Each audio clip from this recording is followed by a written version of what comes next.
मैया, ये क्या किया?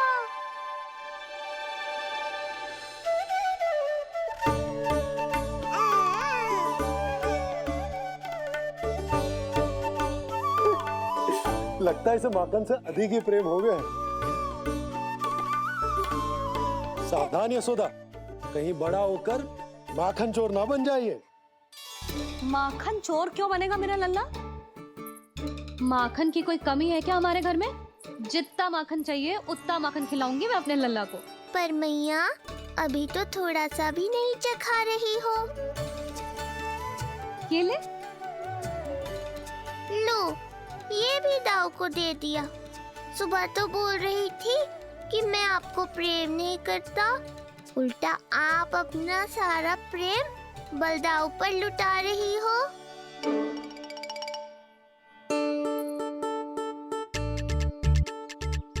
सुनो जी, कान्हा के चारों ओर सिरहाने लगा दो ना, नहीं तो जी फिर से इधर उधर चला ना जाए। अच्छा सुझाव दिया तुमने। अभी लाए।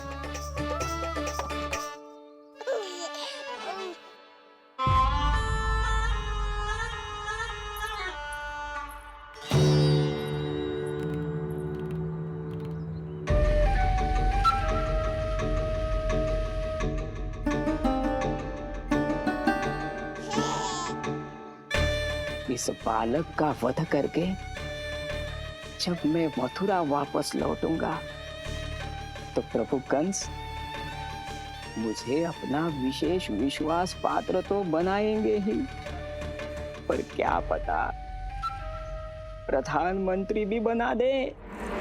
देवकी और वसुदेव अभी कहाँ हैं? अपनी संतानों के श्राद्ध के लिए ऋषि गर्ग के आश्रम जा रहे हैं। अब आप क्या करने वाले हैं महाराज?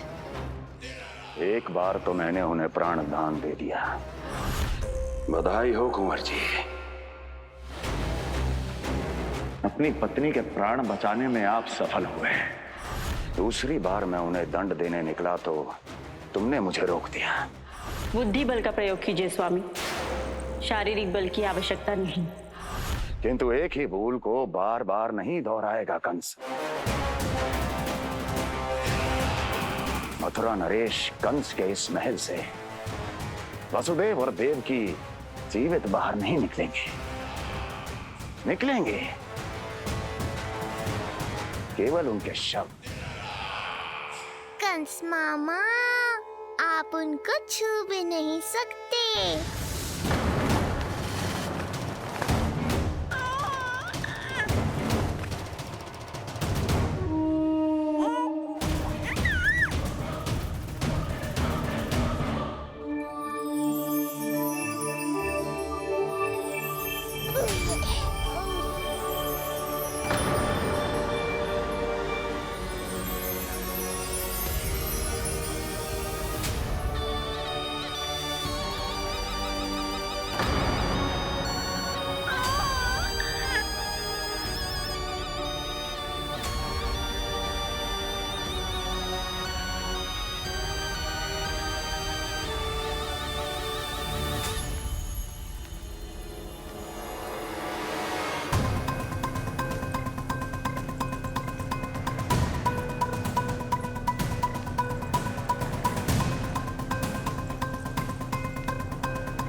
ये क्या हो रहा है?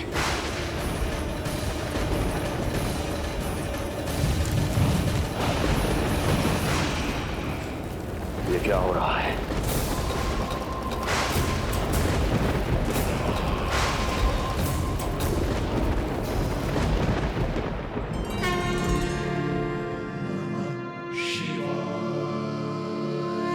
क्या हुआ प्रभु?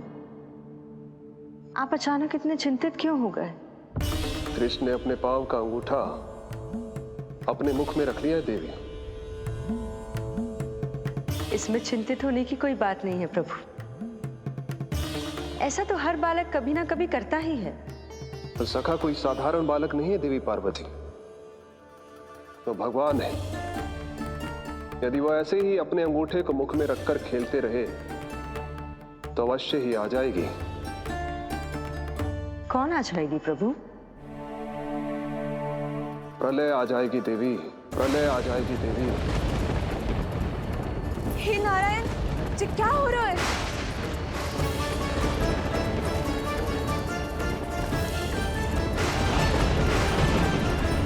जी ऐसे लग रहा है जैसे दिन में ही रात्रि के समान अंधेरा छा गया हो। लगता है बहुत बड़ी आंधी आने वाली है।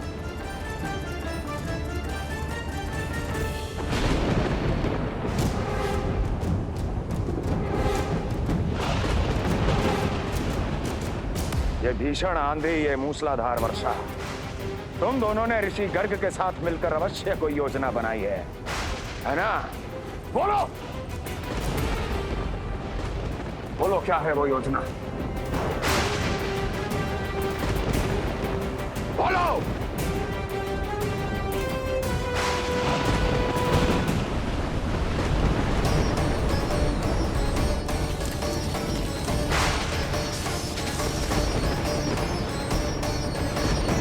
लगता है प्रकृति क्रोध में। मैं जाकर गौशाला संभालता हूँ, कहीं कोई हानि ना हो जाए। तुम बालकों को भीतर ले जाओ।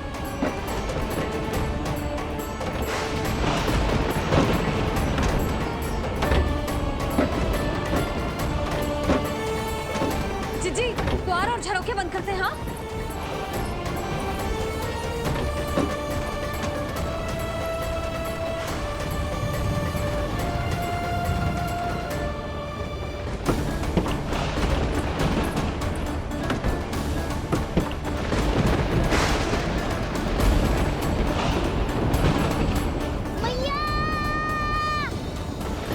लल्ला, चल अंदर चल के खेल।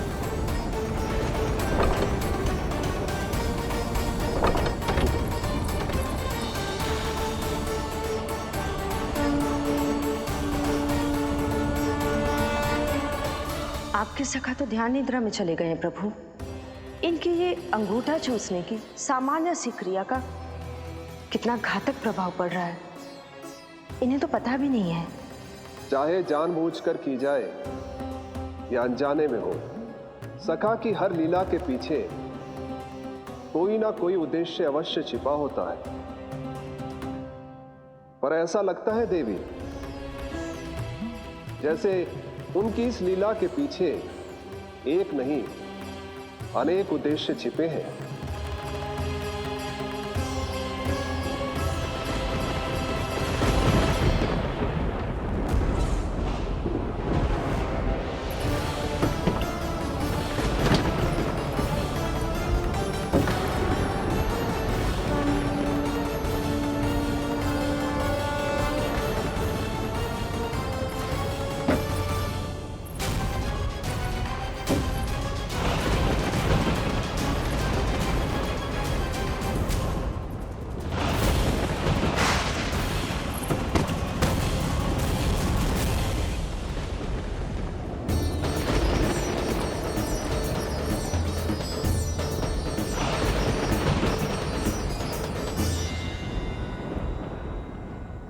देख रही हो चिज्जी, प्रसाद ना मिली खाने को, तुझे पाँव का अंगूठा ही चूसने लग गयो।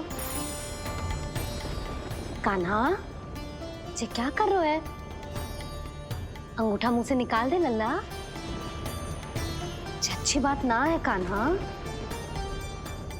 देख कान्हा, तू नींद में है, इसका अर्थ ये ना है कि मैया तुझे अंगूठा चूसने देगी। निकाल अंगूठा मुंह से। आज तो बड़ी शीघ्र इतनी गहरी निद्रा में सो गए हो तुम।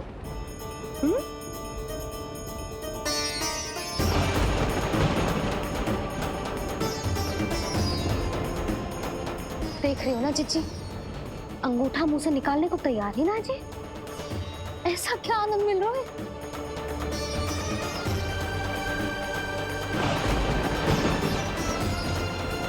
अधिक बल भी ना लगा सकती, अत्यधिक नींद में है। कहीं इसकी आंख ना खुल जाए। रानी भाभी, लगता है तीव्र वर्षा होने वाली है।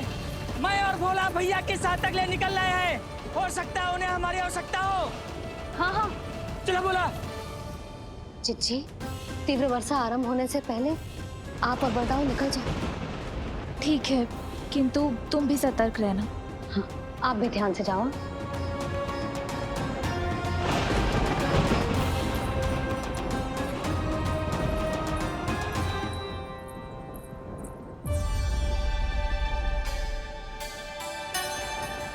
हे नारायण, वस्त्र बाहर सूख रहे हैं और तेरे अन्नप्राशन वाले चावल भी रखे हैं। भीतर करना होगा ना चिचान की भी।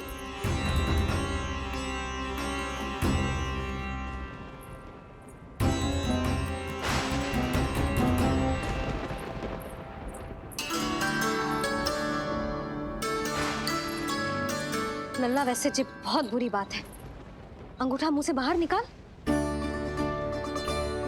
केवल 2 दिवस में तेरा अन्नप्राशन है, फिर सब खाइयो। तनिक धैर्य रख। गुड़ तो प्रभु, स्वयं कृष्ण की मैया इनका अंगूठा नहीं निकाल पाई, तो अब और कौन निकालेगा? कैसे रुकेगी ये प्रलय? इसका एक ही अर्थ है देवी, अभी लीला समाप्त होने का समय नहीं हुआ। अभी तो कहना तो ये चाहिए कि लीला अभी पूरी तरह से आरंभ ही नहीं हुई है।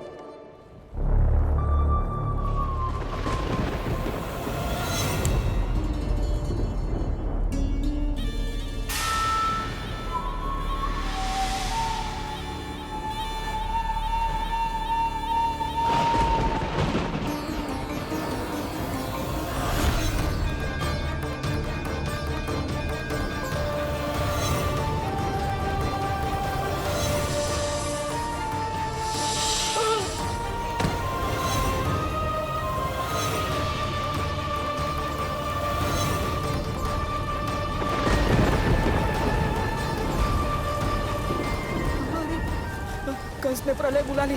कंस ने प्रलय बुला ली।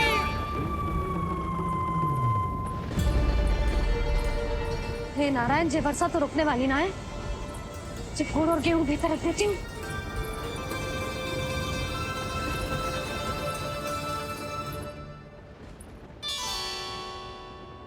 जे देख रहे हो गुड़, जे तेरे अन्नप्राशन के पकवानों के लिए ही है। कैसे कैसे करके बचा के लाई हूँ, कुछ पता भी है तुझे? और तू है कि जे अंगूठा ही चूसे जा रहा है। हाँ नहीं तो। किंतु आज प्रलय भी आ जाए तो कंस की तलवार का वार रोकने में असमर्थ होगी। कंस के साथ विश्वासघात किया है, दंड तो मिलेगा। महाराज, वायुमंडल में अचानक आए इस परिवर्तन का हमसे कोई लेना देना नहीं है। हम तो बस अपनी संतानों के श्राद्ध के लिए जा रहे थे। मूर्ख हूं मैं,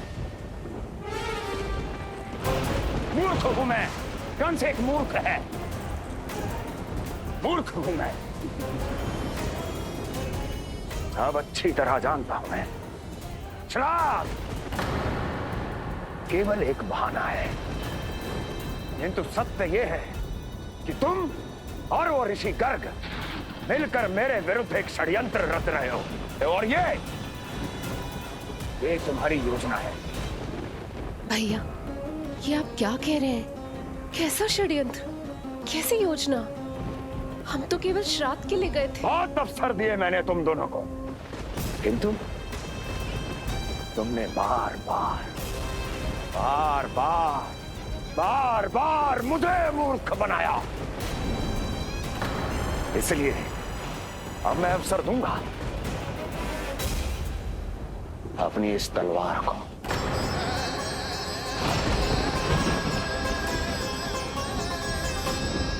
येन केन प्रकारेण साम दाम दंड भेद, कोई ना कोई युक्ति लगाकर मैं तुम्हारे उस बालक का वध कर ही दूंगा। पर उस क्षण का साक्षी बनने के लिए अब तुम दोनों को जीवित नहीं छोड़ूंगा मैं।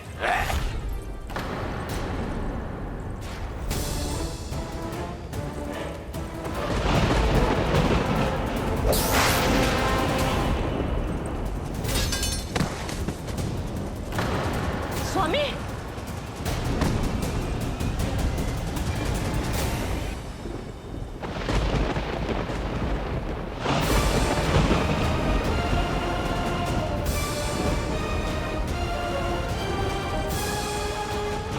तेरा काल तेरी प्रिय बहन के गर्भ से उसकी 8वीं संतान बनकर जन्म लेगा और तेरा विनाश करेगा, विनाश करेगा, विनाश करेगा।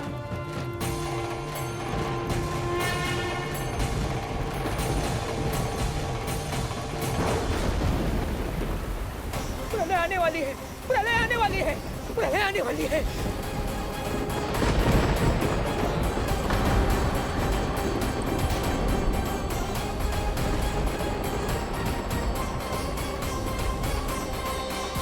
यदि कंस को रोकना, अपने माता पिता की रक्षा करना और चपलासुर के ब्रह्म को मिटाना ही इस लीला के उद्देश्य थे, तो ये सभी उद्देश्य पूरे हो चुके हैं प्रभु। अब तो ये प्रलय रुकनी ही चाहिए। ये केवल सखा की लीला ही नहीं है देवी पार्वती, उनकी माया का उदाहरण भी है। मार्कंडेय ऋषि को दिए गए वरदान को पूरा करने के लिए ही ये सब हो रहा है। कौन सा वरदान प्रभु? प्रभु की माया को साक्षात अपनी आंखों से देख पाने का वरदान।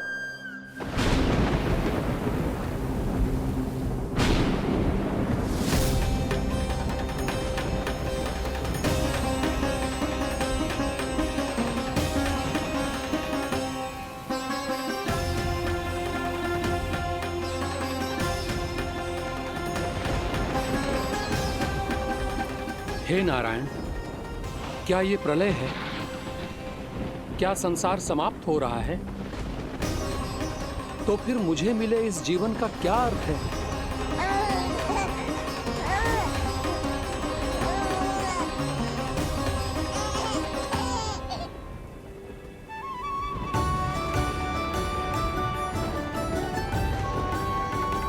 ये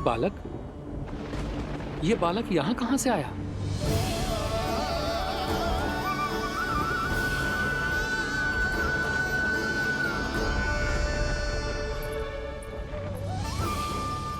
सोते हुए कितना निर्दोष लगता है जी। चारों ओर जल ही जल है, सब कुछ प्रलय में नष्ट हो रहा है, किंतु ये कितना निश्चिंत है ये। परंतु ये अद्भुत बालक है कौन?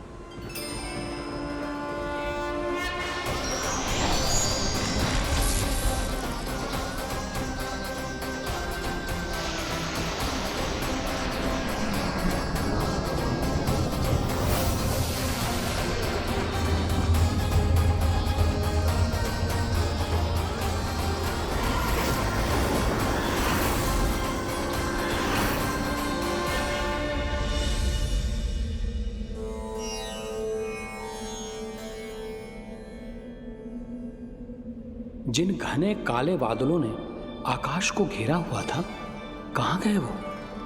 यहां तो प्रलय का कोई चिन्ह ही नहीं है।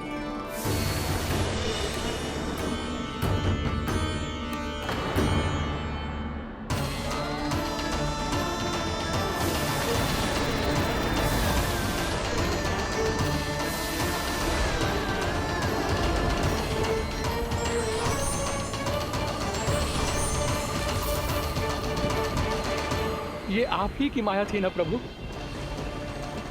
मुझे इसका साक्षी बनाने के लिए आपका बहुत बहुत धन्यवाद। ये है कि ये मानव संसार वट वृक्ष पर स्थित है और मानवों का जीवन काल वट वृक्ष के पत्ते पर विश्राम करती एक जल की बूंद के समान होता है। वो बूंद जो किसी भी क्षण नीचे गिर सकती है। आपने तो स्वयं देखा है महर्षि, ये संपूर्ण जगत, ये महाब्रह्मांड मेरे ही भीतर स्थित है।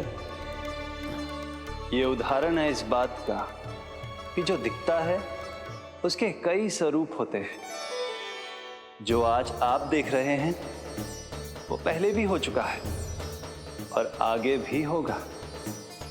सब कुछ एक माया है। प्रलय का होना, जीवन का होना, दुख, सुख, सब एक भ्रम है। ठीक उसी प्रकार जिस प्रकार एक जलाशय में दिखने वाला प्रतिबिंब आपकी वास्तविकता नहीं बल्कि एक भ्रम होता है। इसलिए मनुष्य को सदैव ध्यान रखना चाहिए कि जीवन में कोई भी संकट क्यों ना आए, वो इस प्रलय की तरह केवल एक भ्रम ही होता है। ऐसे समय में जो संकट के सामने झुक जाते हैं या अधर्म का साथ देते हैं, वह स्वयं को उस भ्रम रूपी प्रलय में डुबोकर नष्ट कर लेते हैं।